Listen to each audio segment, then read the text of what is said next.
everybody. We just wrapped another podcast episode of Inside Missions, and this time we talked to Josue Quispe, one of our longtime volunteers. And I learned today why missions made him quit his job. Stay tuned to also hear the story about how Josue met his wife on Ultimate Workout. And you'll see Ultimate Workout's impact on his life and how now he's a master recruiter for Maranatha. All this and more. Let's listen now.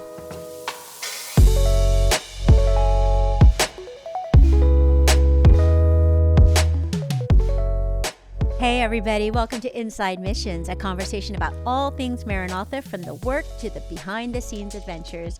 I'm Julie Lee, and I'm Maranatha's Vice President of Marketing. And today, I'm joined by two of my favorite, or some of my favorite colleagues. Go ahead and introduce yourselves, ladies. Favorite number one, my name is Sydney, and I'm a communications specialist here at Maranatha. And original favorite, I'm Christina Lloyd, and I'm the Director of Television here at Maranatha. You're both not wrong. Just kidding, Dustin and Leo.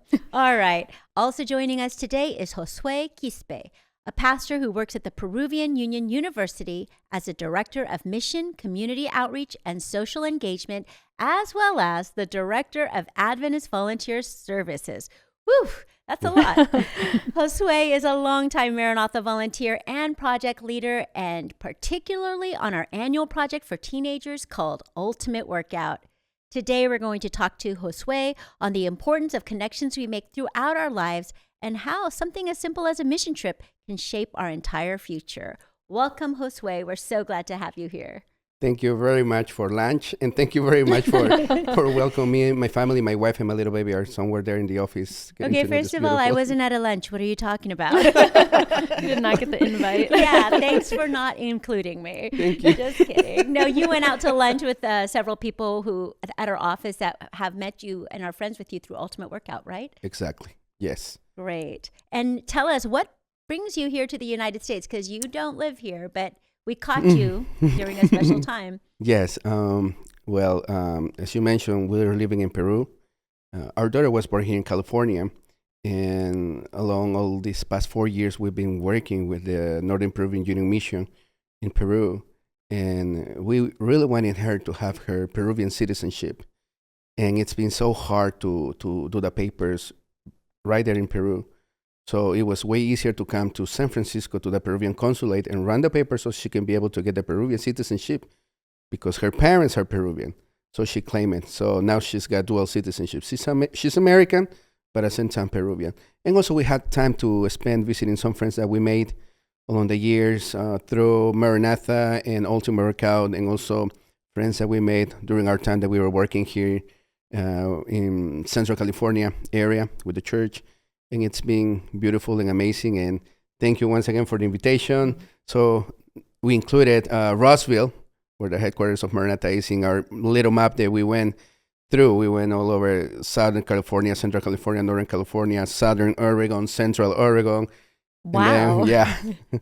We'll still continue till all the way south to LA till we go back in 3-4 days. Wow. Well, Yes. You know what? We're really glad that you were able to make time for us, because thank you. it would have been a lot harder to do this with you in Peru. So where in Peru do you live? Do you live in Lima? Yes. Our university, the Peruvian Union University, by the way, our president, Pastor Walter Murillo, sends his regards to each one of you, and also to our friends who are listening to the podcasts and the ones who are seeing us or watching us. Our university is really big, has about 20,000 students and 3 campuses. We have one campus, which is the headquarters in Lima, the capital of Peru. We have another one in the Highlands, Juliaca, where the Catalyst project is going to be. Yeah. Oh, wow. We have about 8,000 students in that campus. And we have another one in the Amazon, in another Amazon part, which is Tarapoto. That's another campus that we have. But the headquarters is in Lima. So the ones that work for the university in a corporative way, which means we serve Juliaca, Tarapoto, and Lima. We also live in Lima, the campus, which is probably 45 minutes away from the city. It's also a little bit far from the traffic and everything. And That you're sounds Peruvian, right? Yes. Born, raised in Peru. So Josue, you mentioned earlier that you're here in California and Oregon and doing a bit of a road trip, and you're staying with different friends, some of whom you met through Maranatha. And that's part of why we wanted to ask you here to talk about these connections you've made over the years through missions. And so I'm going to have you go back and take us on a timeline of your journey with Maranatha, a little bit of that. And to start, I want you to take a look at this old archival video footage we found. And so let's take a look. It's going to be playing on the screen. And to the audience who are watching on YouTube, you can see it. We're cutting the grass. This is an abandoned park, and we're just cutting it down so that the kids will be able to play. And we're cleaning up all the garbage and restoring it. The kids cannot come here to play because there are snakes, and the community doesn't care about cleaning it or cutting the grass. The first time we came, the grass was really high. You couldn't even see the river.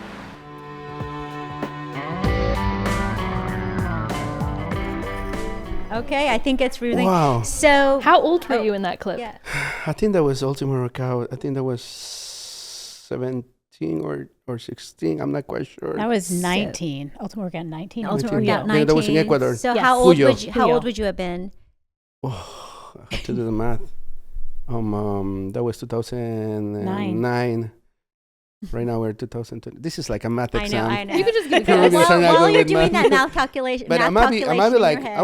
was over 18 already Yeah. because that was like my 6 or 7 Ultimate Workout for that video. So for those of you who are just listening, we showed Josue an old vintage clip of him on an Ultimate Workout in Ecuador, and it shows a very young Josue wearing a muscle tee and with a machete translating for our team. And so does that bring back memories? What was it like to watch that? I was young and beautiful by then. But I remember Chris. I remember Melissa. Chris was from the Florida area. His parents were Colombian. He's I don't know if he's gonna watch this or not. But we used to speak in Spanish. Melissa was from Canada, and I have good memories of that. Somehow we lost contact. We were able to talk to each other for 3 or 4 years, but then he just got lost somewhere somehow. But it was good to see him and remember the talks. Wow, I didn't expect this. You guys really got me surprised. So let's go. That was not your very first Maranatha Ultimate Workout, but why don't you tell us in brief what your first? How you discovered us? Well, the thing here is that Maranatha always goes to countries where there's a huge need, not only for construction, but also to strengthen the church, the local church, and also to attend the needs of the people of the society, whether with children, medically talking, with the medical clinics, but also with evangelism and more. And the countries that they usually used to work with were Latinos, and they needed translators. And I remember somehow somebody asked me or told me, "Hey, I see that you speak English. How old are you?" I'm like 15, 16 years old. There's a mission trip and they're requiring translators. And if you speak English and Spanish, I was like, my English is not good. Where you're speaking to me right now, yes, but still it's not good. But it's okay as long as you know how to say hammer, martillo, nail, clavo, agua, water. You will survive. And whatever they tell you, you just say yes, yes, yes.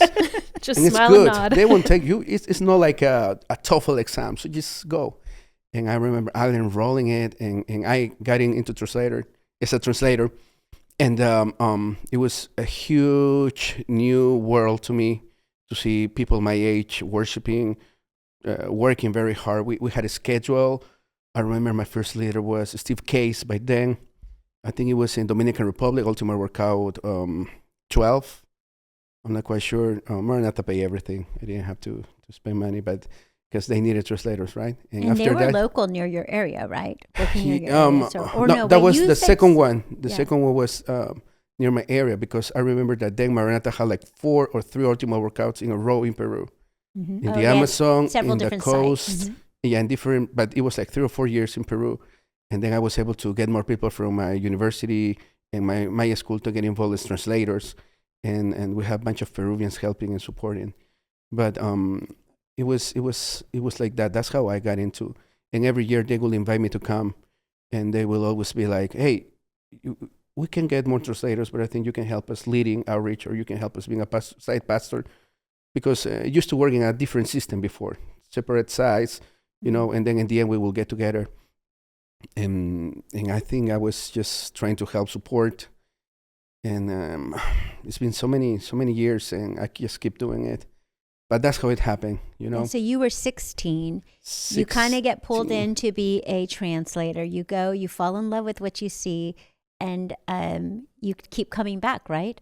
Yes. Maranatha kept inviting me to come back, and I couldn't say no. I couldn't say no. What was it about that experience that made it just irresistible that you couldn't say no? Because there's a lot of other things that you could do as a young person, Mm-hmm. you know, a lot of other ways you could be spending your time. What was it about that initial experience where you're like, I have to come back? Each ultimate workout is unique, and I've heard that so many times, but especially for somebody who, let's put it this way, from this perspective. You are the ones who come. Usually you are the ones who are the volunteers, and you go to a foreign country and you help others. And you have a wonderful experience, you as an active member of that situation. But us, and let me talk for the church, that we are the ones that receive the benefit, we're on the other side. So to being able and to be welcome, not as somebody who's receiving the blessing, but somebody who's getting invited to also be part of the blessing for others, but not only now for my community, but also for any country in South America, Central America, and even Africa, because I've been able to go to Africa with Maranatha in other countries. It's just something that words can't describe. And I finished high school, I went to university, I did my master's, many things. I was working at the school, I was working as a pastor. But whenever Maranatha will be calling me, I know how it's to be in the other side, not as the one that gives the benefit or wants to bring a blessing for others, but the one who receives the blessing. And somehow that encouraged me to keep going and going and going.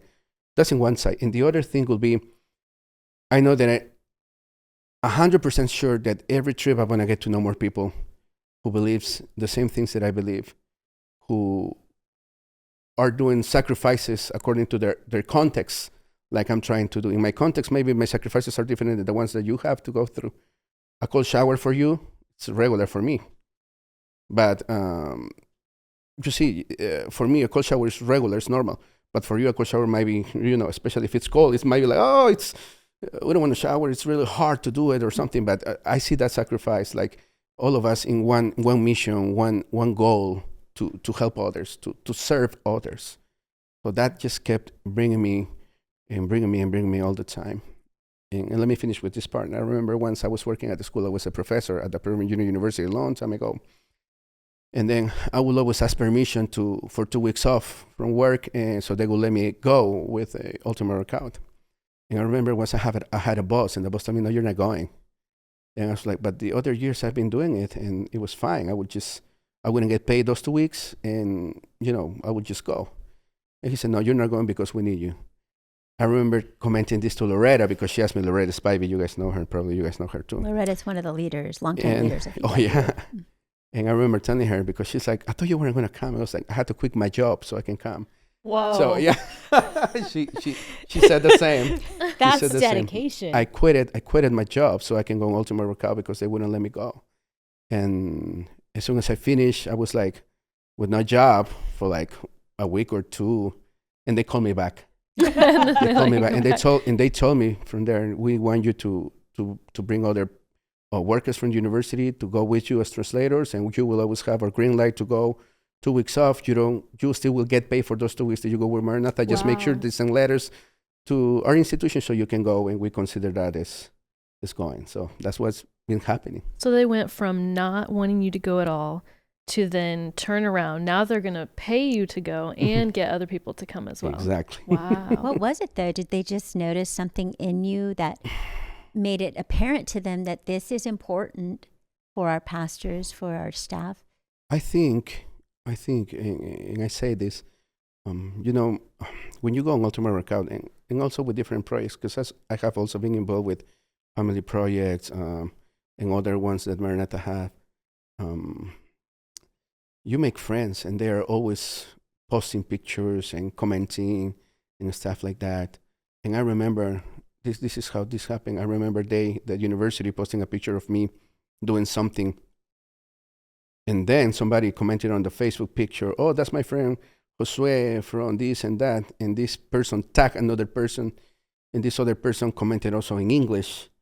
So in our Facebook by then we wouldn't have any comments in English, so they were surprised. Well, by then they wouldn't have the artificial intelligence translator, so they will be like, "What? How is this?" So the jefes, the bosses up there, find out, and we're like, "Hey, this is good. This is good because our university workers are having that experience." And they called me and I said, "No, they fired me. I mean, I quit my job because they wouldn't let me. They couldn't let me go. They told me, if you keep working or you quit." So I quit it. "No, we want you back. Let me make some calls." And they make some calls and made it possible. So for the next year, we brought 2 or 3 teachers, English teachers, to go from the language center that will teach English to go as translators too. So how many Ultimate Workouts have you been on in total? You started at 16, and you've probably not missed too many of them. Not too many. I was making the math the other day. Oh, can I do it now? Just let me see if I can. I didn't go this one. Probably 17 or 18. Mm-hmm. But I'm not quite sure. I think that's might be a kind little of what bit I was more. Calculating when I looked at our database. Maybe almost 20. More. Yeah, that's I'm amazing. forgetting some. And what's even more amazing about this is you've met a lot of friends through Ultimate Workout, including your wife. Tell us about that. How did that happen? I want to hear this story. Wow. Yes. This one was in Bolivia. Remember that the university got involved in bringing translators. Mm-hmm. So the university will always now be connected with Maranatha and be like, if you guys are going to be nearby, we want you to send professors to get involved. And I was there as a outreach coordinator for this trip. And I met this lady. She was a teacher there. She was very good with kids. She was translating, and then I got to talk to her. She was Peruvian too. And then we were just close friends. I wasn't planning on anything, you know. And then when we came back from Ultimate Workout, we got really close because we were working in the same university, in the same institution. We just didn't get to know each other because, as I mentioned to you, there's thousands of people in that campus, in that university, and we got to spend time together. We will go out to eat and stuff like that. And her friends from Maranatha were also my friends because she got involved in the mission trip. So when we came back, we started a relationship. And after that period of time, we got married. It was beautiful because for our wedding, we had a lot of people coming from the office here. Some Maranatha friends coming to our wedding. So I remember our wedding being like the left side will be Peruvians and like the right side will be Maranatha crew members, attending to the wedding. And also my best man and like the ladies, I don't know how to say that in English, but the ladies that are also bridesmaids. Yeah. They were also from Maranatha. Mm-hmm. I could say the names. There was Dina, for example. Dina, she went there. Dina Ramirez. Dan Scow, he's a longtime friend. He also was there. I saw a picture. You sent a picture of those. Brandon Westway, but Dan Scow wasn't in the picture. Vito was my best man and too. Ed Jensen. Kyle too. Kyle Anderson, Jessica Perez, Rebecca Whitmer. Yes. It was beautiful. And when our daughter was born, and we came back to Peru, there was Ultimate Workout in Peru. I think it was at 32. I'm not quite sure. But it was like in the winter season during COVID time. And our baby was like 8 months old. Mm-hmm. And I got her to go with us as a family. So she was like 6 or 7 months old. And she attended to Ultimate Workout. So yeah, it's crazy really that you and your wife worked at the same place, but had to go to a different country. True. And on a mission trip to find each other. And, it's just interesting how that works. Yeah. She shares your passion for Ultimate Workout. She doesn't mind that you leave every summer. No, not at all. Also, she would like to come, but like a first experience with Ellen being a baby and Ultimate Workout was good, was really good. But then it's been complicated because after that I came back and I've been working as a chaplain for a school, an Adventist school, an Adventist academy. And I was bringing kids from the Adventist academy to come with me. A bunch of kids, 14, 13, 12 Peruvians attending an Ultimate Workout every year. So I have to take care of them. I have to watch over them, be with them. somehow, so my wife could stay home. But yeah, maybe not Ellen. Well, Ellen, my daughter, is 4 years old. Maybe when she gets a little bigger, she will get some time and be an ultimate workout too. So you and I were recently on an ultimate workout together this last summer, 2025, in Paraguay. And what were your thoughts on that? Were there any highlights from that trip for you? Yes, definitely. All the as I mentioned before, each ultimate workout project is unique, and this one was somehow very, very special because I stopped, or that was my last trip as a chaplain, because by the time I had the trip to Paraguay, I knew the church transferred me as a director of missions in the Adventist Volunteer Service at the Peruvian Union University. So we brought like 14 Peruvian kids, and I knew that was my last time with them. I knew I wouldn't be able to see them because I will see them every day from Monday to Friday. They will come to my house. I will baptize many of them. Also, they attended, and I knew that was my last trip with them. So it was special because I got to, and they knew it. I got to spend more time with them and talk to them, and close this chapter of our lives as chaplains in an Adventist school. And I have good memories. I really have good memories. Long talks with some of them, especially about their future and everything. But also got to spend some time with other kids that weren't part of the Peruvian team. We're going to call it that way. But that was special because I knew that the next ultimate workout wouldn't be with the kids from the academy. From the Adventist Academy, I was the chaplain of. So, now you spent time working. You've worked at schools as a chaplain. You've worked as a pastor. How did your experience in ultimate workout as a teenager? How does that impact the work that you do? A lot of that with kids that are the same age as ultimate workout is designed for. When I was a participant, something that really got my attention was worship at night. Wow, that was powerful to have the music, the music service, to connect with God, to connect with others, to pray together, to the prayer requests. Everybody will get just.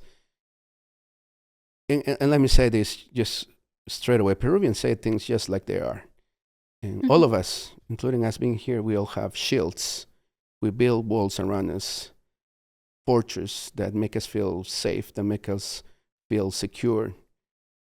We are not able to show what's inside of us because somehow in society there's weakness. If you show your thoughts, your real thoughts of fears, of happiness or plans, you're weak. So you have to be strong and protect yourself, protect your dreams. But Ultimate Workout put those walls down. They do it every year. And as a participant, I have put my walls down. My dad used to be a pastor. We were going through, when I started participating in Ultimate Workout, my parents weren't doing good. There was a lot of fight. But as a pastor child, I was supposed to cry many times. And I remember when worship, that we had a service that we also had food washing and supper of the Lord. This was an ultimate workout. Yes, an ultimate workout. I remember they're telling us if you have a really sincere request of prayer, you don't have to say it. Just write it down in a paper and put it here in the altar. By this time, I was a teenager who will live according to our church and will act according to our church. But in my heart, I had many questions, many doubts. And I somehow felt I wasn't real. I wasn't being honest with the church, with myself, with my family, with the people around me. And I wrote that in that piece of paper, and I just put it in there, in the altar, on the altar, and I just felt so relieved, And I knew I need to help others to experience that. So along the years as a participant, and now as a staff or as a leader, I do my best to have them go through the same, to put their walls down, to open their hearts, to put all that. They're in a safe place, and they can really open their heart to Jesus. They can really open their hearts to the rest, and to see that being sad than being vulnerable is not bad. It opens doors. It's open possibilities for others to support you and to help you to go through the battles that you may face in life as a teenager. Do you feel like that's something that's unique to, or that is not as common in Peruvian culture, in the church, to have that vulnerability among the young people? And because it's, it sounds like you kind of discovered that on a mission trip. And Here's the thing, and I don't know if I'm going to have some Latinos watching this, but we are machos, machistas. That means like, oh, the man, the culture and this and that. And if you're sentimental, if you cry over a sermon, or if you're really feeling the lyrics of the song you're singing in church, what's wrong with you, macho, Latino, So as a teenager, as a Hispanic teenager, it was really difficult to be vulnerable spiritually until that level. And being there and seeing others open their hearts, bringing their tears, saying, Jesus, I want to get baptized, or crying and confessing their sins, asking forgiveness. I was like, hey, I've never seen this before. It's so hard to open yourself back in my country, back in my culture, because we are in a so machista culture. You guys know what machista word is, no? Like a male culture, or manhood culture. And here, everybody was crying. Everybody was praying, opening their heart to Jesus. I was like, I'm going to do the same. And along the years, whenever we will have kids, even from Peru or Bolivia or Brazil, getting involved in that, they will also go through the same experience, So I guess, what do you do to create that safe? Because it takes a safe environment for those walls to come down. As a leader now, how do you create that environment where kids can feel safe to express vulnerability? They will never open themselves if they don't trust. They won't tell their fears. They won't tell my parents are getting divorced, or they won't tell you I'm doing drugs, or they won't tell you I tried to commit suicide, just if they don't trust you. so how do you build that trust? What is Everything and that's something that I have also somehow admired along the years when I was also a participant. There are leaders, or the leaders that I had when I was a teenager, they will always be smiling and open to talk. They will always be like, hey, do you want me to help you with this? Always smiling. Even I saw those men tired. I saw those women were sleepy. They were tired. They've been working really hard, taking care of teenagers who are not their own children, and cleaning stuff and running with these. And sometimes teenagers, we were a headache because we're so hard to deal with. And still, they just were smiling and willing to, like, hey, if you want to talk to me, come and talk to me, guys. It's okay. They will patiently guide us through the medical work that we were doing, or the construction that we were doing, or the VBS, Vacation Bible School, that we were doing. They will be so patient, and when we will do something wrong or mess up, they will be like, hey, it's okay, don't worry, we can do it again. So that builds trust, and whenever, after them being so nice and openly and saying, I'm praying for you, or hey, good work, hey, we miss you today here, oh, we miss you there, and calling them by your name, being so many kids there, it builds trust in you. And I just did the same. I replied what I learned from my other leaders, and it's been working. It's been working. That's when teenagers feel like, hey, they know my name, they miss me, they care for me. I've never felt like this back home. Back home, I go to high school, I drive my own car, I have money. My friends only call me whenever they need me, or my parents don't even care about how I'm feeling, or what I'm going through, or my relationships, or anything. But this person that I just met 3, 4, 5 days ago is asking me questions and willing to open and talk and advise me according to the Bible, according to this or that. So that built trust, I did nothing new. All I did was just reply or copy. I will use that word. Copy what they did to me, and it's been working. Yep. And along these years, in all these trips, I've talked to teenagers that were planning on committing suicide. I've talked to teenagers that were doing drugs. Talked to teenagers that were dealing with so many drama in their lives because of their parents or because of relationships. Teenagers with really low self-esteem, and even teenagers that were they didn't find any sense in life, and it gives them an opportunity. Ultimately, gives them a direction for things, to aspire for more, to playing on life, to playing on future. Some of them to see the world in a different view, and it's a blessing. been a blessing for me, and it's been a blessing for others too.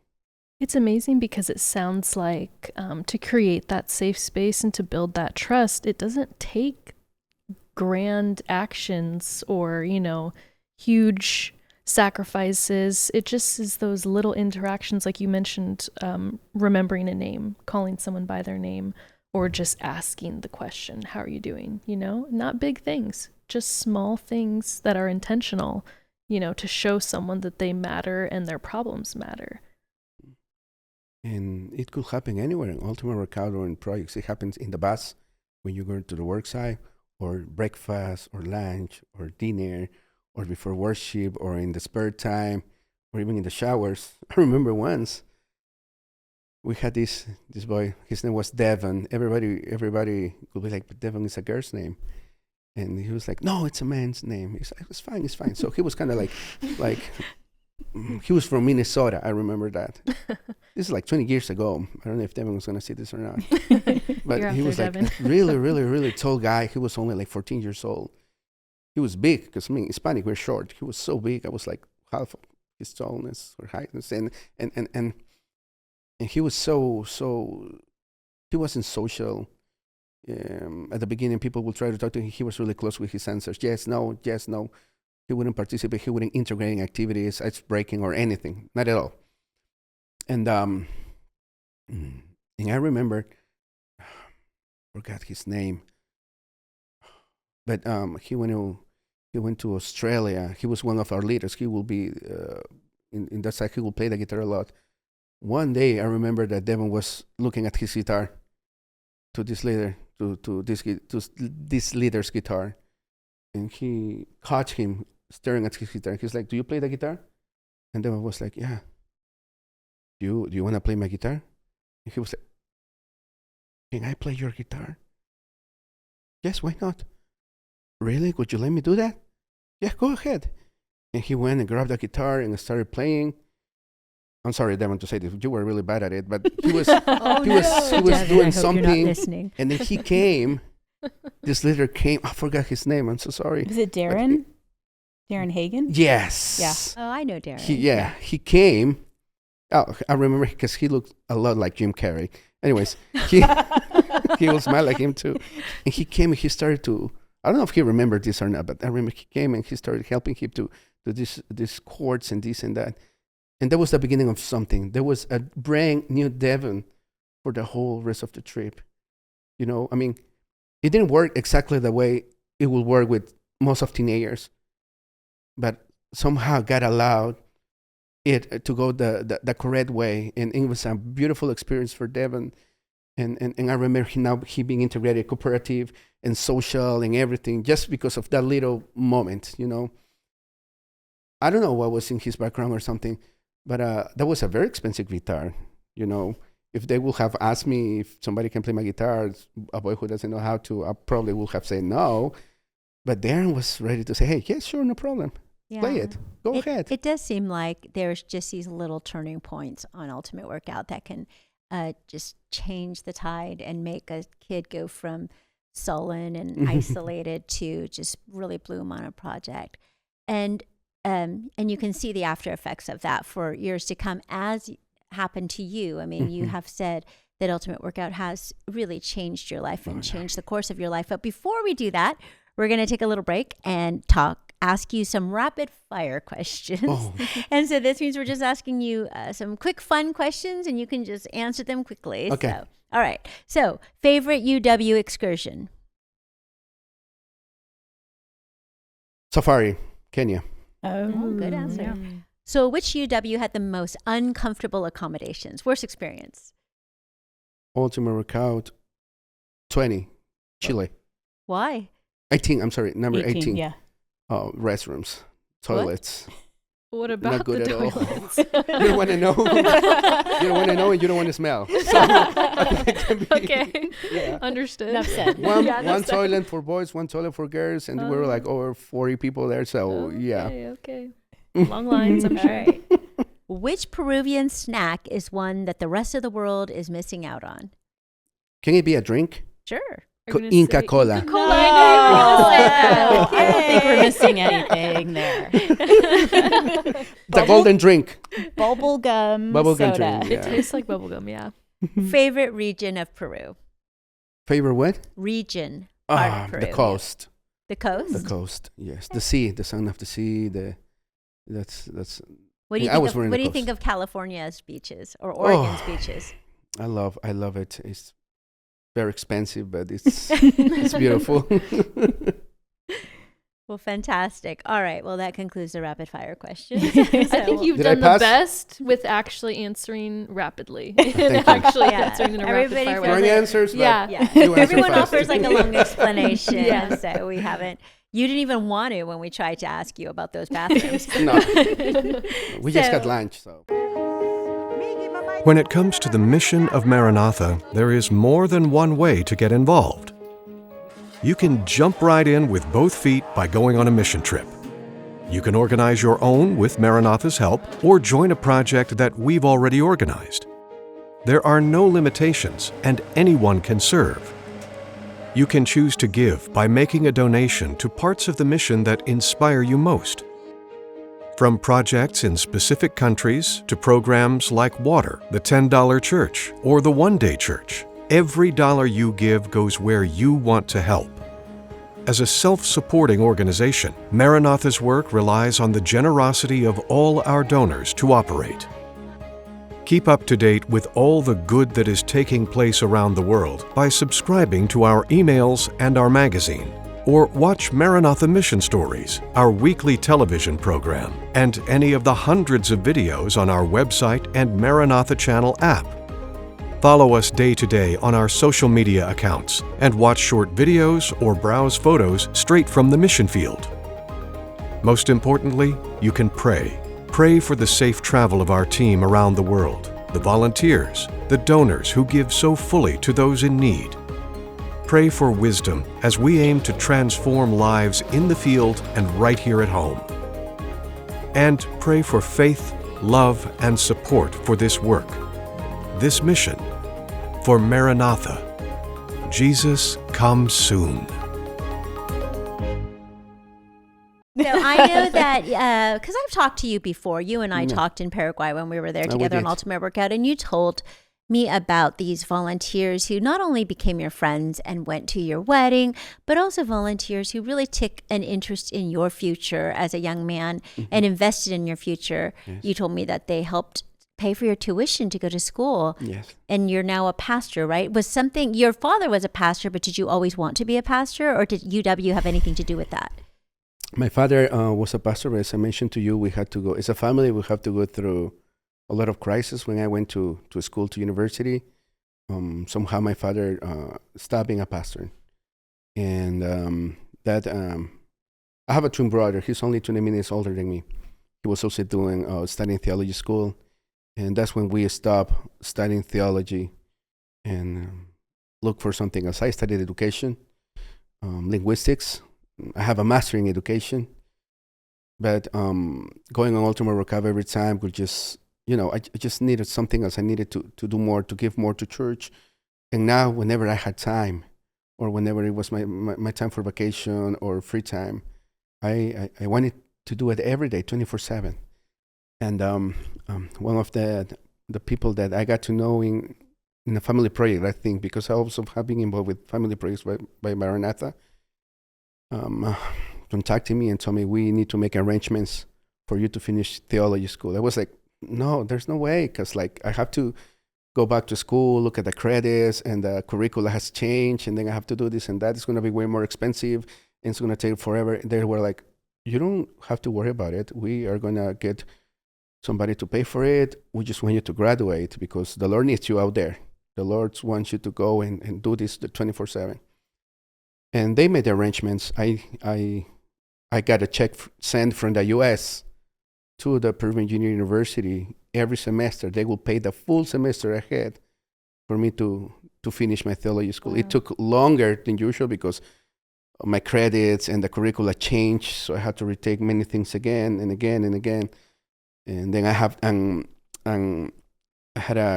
how would you say this? An interchange, academic interchange with the Sagunto, that's the art theology faculty in Spain, in Valencia, and they also paid for it and everything. And They just really invested in you. yes. And they believed in you. And I didn't have to, all I had to do was just study. Even sometimes they would be like, because like I used to live in the dorms, we didn't have a house by then around the area where my university is located.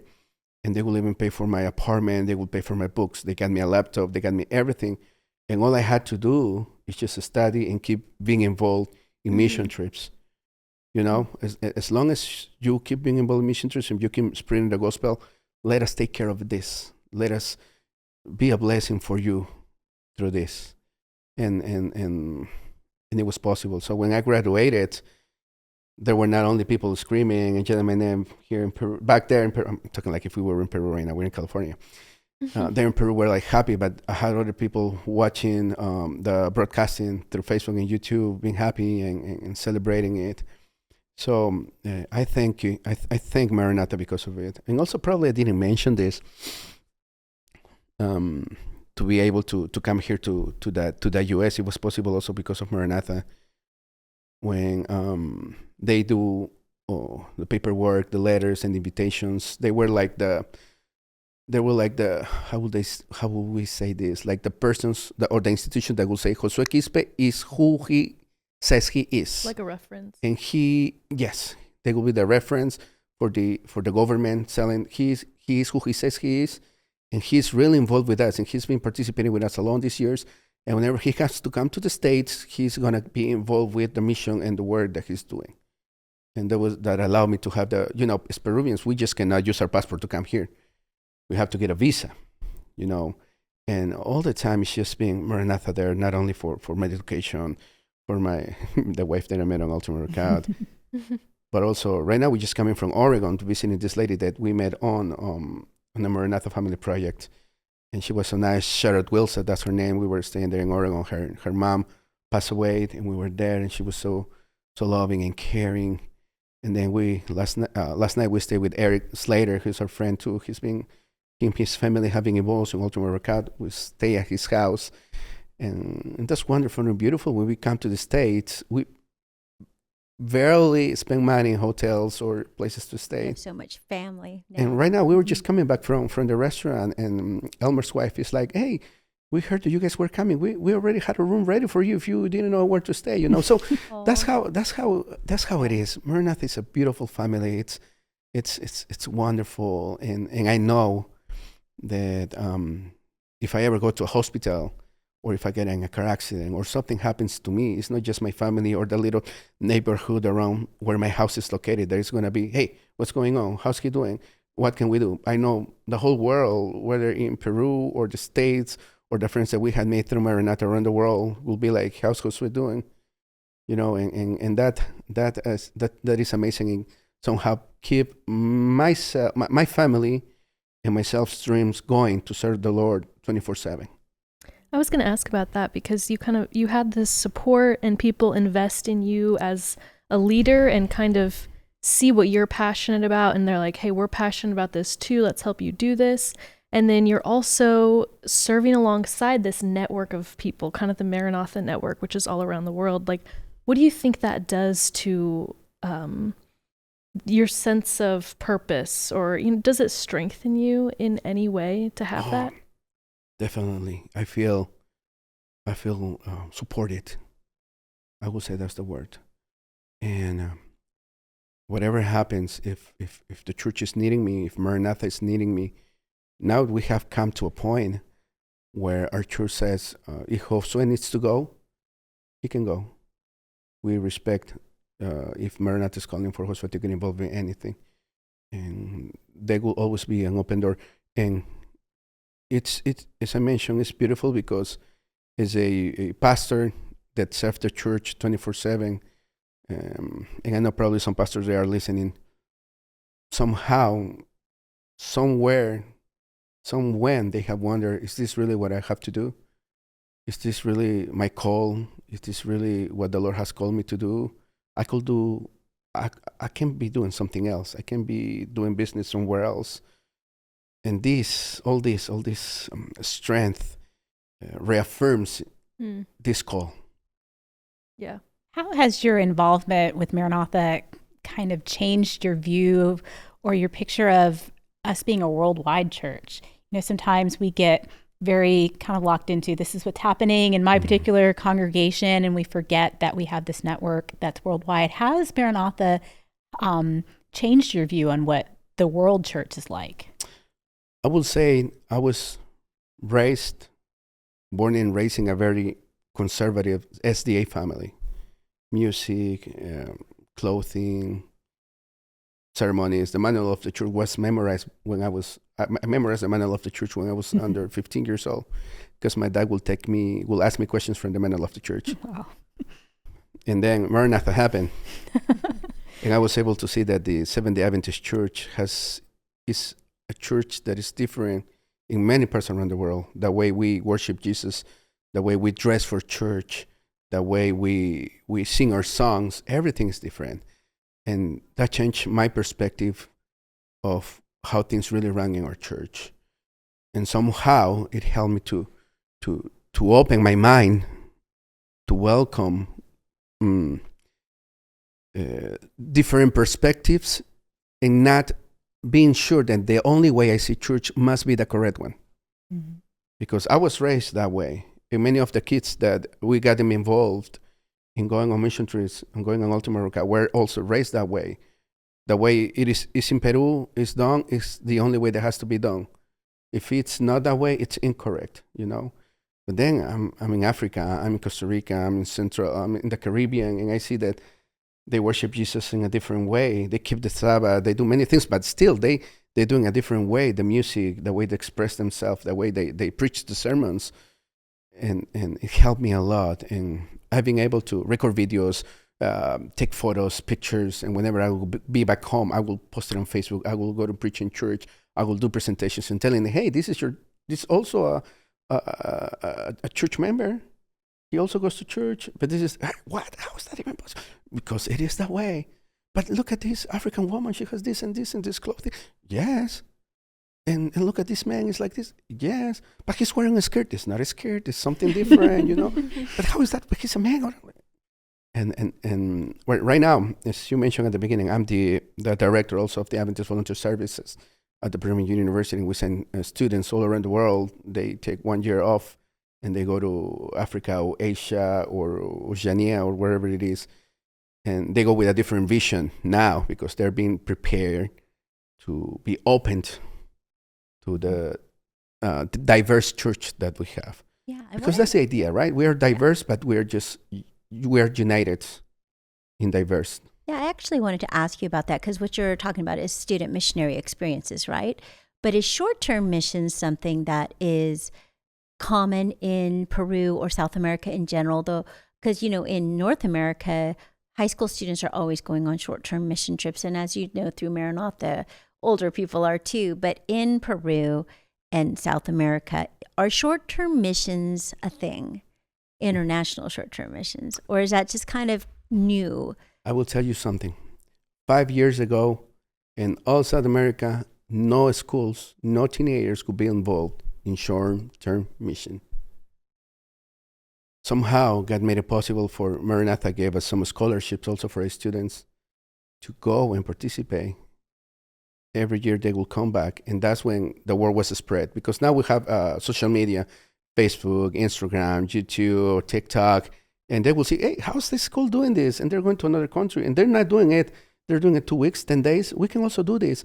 And somehow Brazil started doing it, Chile started doing it, Peru started doing it. But it was through Ultima Workout that got really popular in South America that they started doing this. And now it's also part of their yearly, the schools have, have adapted and have put it as part of their planning when it comes to missions.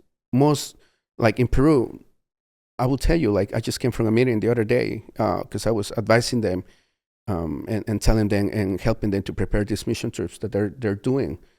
And it went from one school to have 12, 13, 14, 15 Adventist schools having their teenagers going somewhere else for 10 or 15 days to do mission trips, short-term mission trips.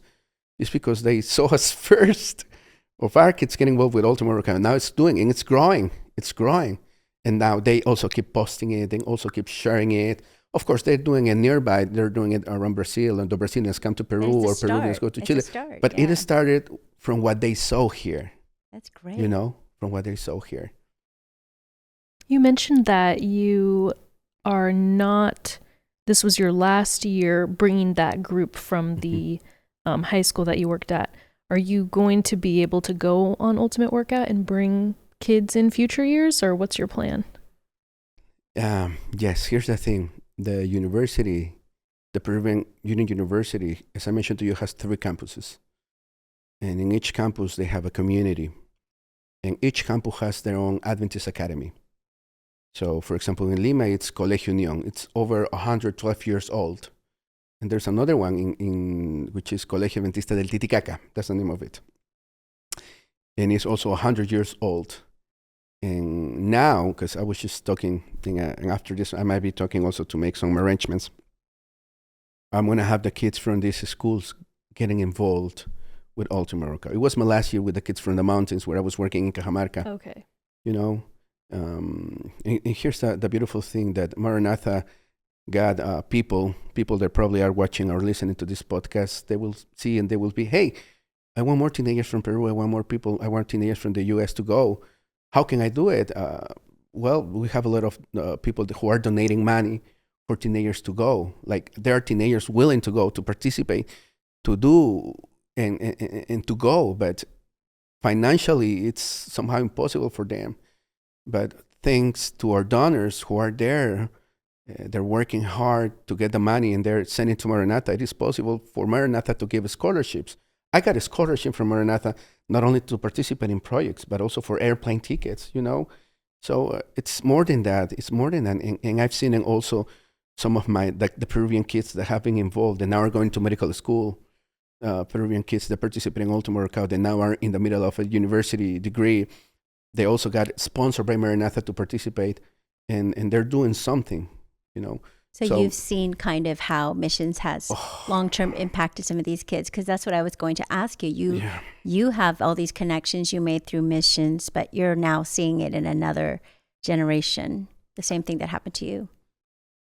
I am able to listen to them saying, before Ultimate Workout, they wanted to have a car, they wanted to travel the world, they wanted to have a fancy thing, a fancy house, they wanted to make money, work, money.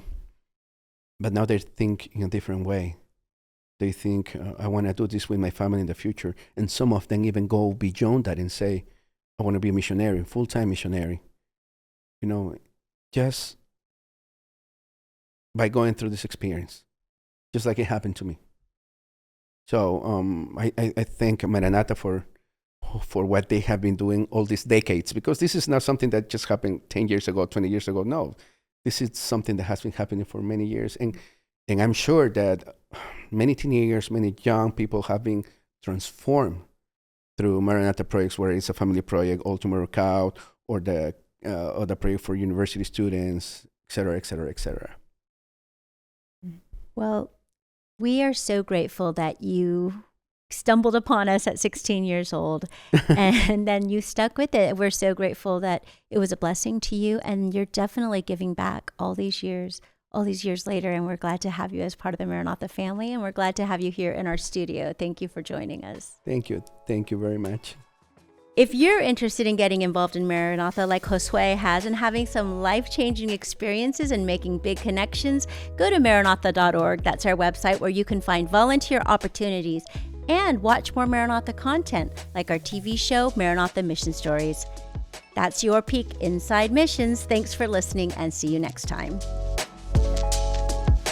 Yeah, sure. And then my wife cooked. We want to get some shopping, and she cooked Peruvian food. Oh, nice. Yeah. What did she make? Oh, I remember she making lomo saltado. Oh, I was going to say, did she make lomo saltado? That's like one of my saltado, favorite yes. foods in the whole world. And papa la huancaína, Oh. lomo saltado. Yes. It was